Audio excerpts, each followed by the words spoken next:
हम देख सकते हैं कि एक तथा दूसरे मनुष्य के बीच अंतर होने का कारण उसका अपने आप में विश्वास होना और न होना ही है। होने से सब कुछ हो सकता है। मैंने अपने जीवन में इसका अनुभव किया है, अब भी कर रहा हूं, और जैसे जैसे मैं बड़ा होता जा रहा हूं, मेरा विश्वास और भी दृढ़ होता जा रहा है। क्या तुम जानते हो तुम्हारे भीतर अभी भी कितना तेज, कितनी शक्तियां छिपी हुई हैं? क्या कोई वैज्ञानिक भी इन्हें जान सका है? मनुष्य का जन्म हुए लाखों वर्ष हो गए, पर अभी तक उसकी असीम शक्ति का केवल एक अत्यंत क्षुद्र भाग ही अभिव्यक्त हुआ है।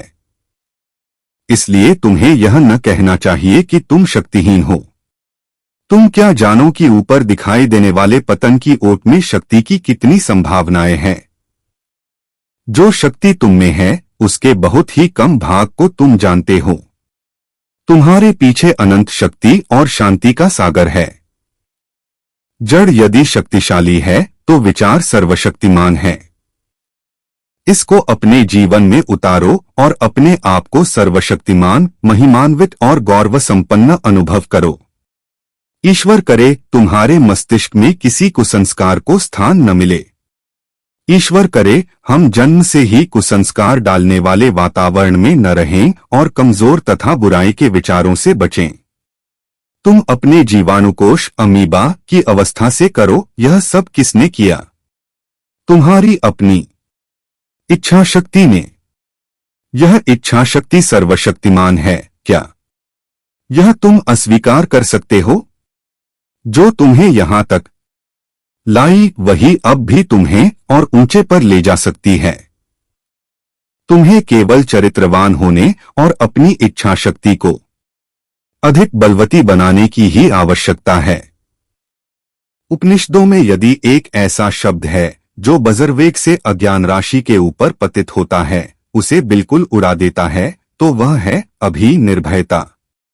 संसार को यदि किसी एक धर्म की शिक्षा देनी चाहिए तो वह है निर्भीकता। यह सत्य है कि इस ऐहिक जगत में अथवा आध्यात्मिक जगत में भय ही पतन तथा पाप का कारण है। भय से ही दुहक होता है, यही मृत्यु का कारण है तथा इसी के कारण सारी बुराई तथा पाप होता है। अपने स्नायु शक्तिशाली बनाओ। हम लोहे की मांसपेशियां और फौलाद के स्नायु चाहते हैं। हम बहुत रो चुके, अब और अधिक न रो, वरन अपने पैरों पर खड़े हो और मनुष्य बनो। सबसे पहले हमारे तरुणों को मजबूत बनना चाहिए। धर्म इसके बाद की वस्तु है। मेरे तरुण मित्रों, शक्तिशाली बनो, मेरी तुम्हें यही सलाह है। तुम गीता के अध्ययन की अपेक्षा फुटबॉल के द्वारा ही स्वर्ग के अधिक समीप पहुंच सकोगे। ये कुछ कड़े शब्द हैं, पर मैं उन्हें कहना चाहता हूं क्योंकि मैं तुम्हें प्यार करता हूं। मैं जानता हूं कि कांटा कहां चुभता है। मुझे इसका कुछ अनुभव है। अहंकार मूर्ख और चापलूस किस्म के लोगों की औषधि है, जिसे लेते ही उनके संपूर्ण शरीर में उत्साह का संचार होता है, जबकि सफलता चाहने वाले लोग इससे दूर भागते हैं क्योंकि वे इसे विष समान समझते हैं। अहंकारी व्यक्ति अपने अहंकार में सामने वाले को कुछ नहीं समझता। वह यह भी भूल जाता है कि उसके सामने कौन है, क्या है।